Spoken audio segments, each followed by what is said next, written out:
10 milliards de dirhams contre les effets du déficit pluviométrique que connaît le royaume cette année. Conformément aux directives royales, le gouvernement a élaboré un programme exceptionnel visant à atténuer l'impact du retard des précipitations sur le secteur agricole en apportant de l'aide aux agriculteurs et aux éleveurs concernés. Les précipitations ont été tardives et faibles lors de cette saison agricole. Le déficit pluviométrique a enregistré un taux de moins 67% en comparaison avec une année normale et moins 64% en comparaison avec la même période de l'année écoulée. C'est ce qui a grandement affecté les ressources végétales et le bétail, et en particulier les cultures céréalières et les pâturages.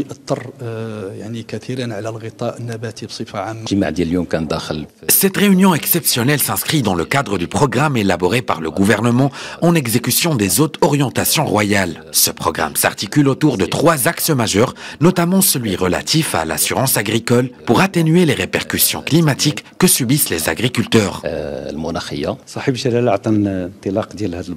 Notre souverain a lancé ce programme pour entourer la population du monde rural et toutes les composantes du secteur agricole de sa haute sollicitude.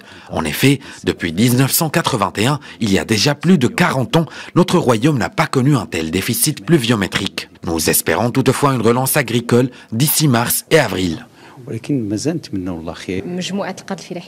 Le groupement du Crédit Agricole est une entreprise citoyenne. Elle le prouve aujourd'hui en mettant toutes ses composantes au service du programme lancé par notre roi pour porter assistance au secteur agricole. Dans ce sens, nous avons alloué une enveloppe budgétaire supplémentaire de 6 milliards de dirhams pour porter assistance aux agriculteurs lors de cette saison difficile.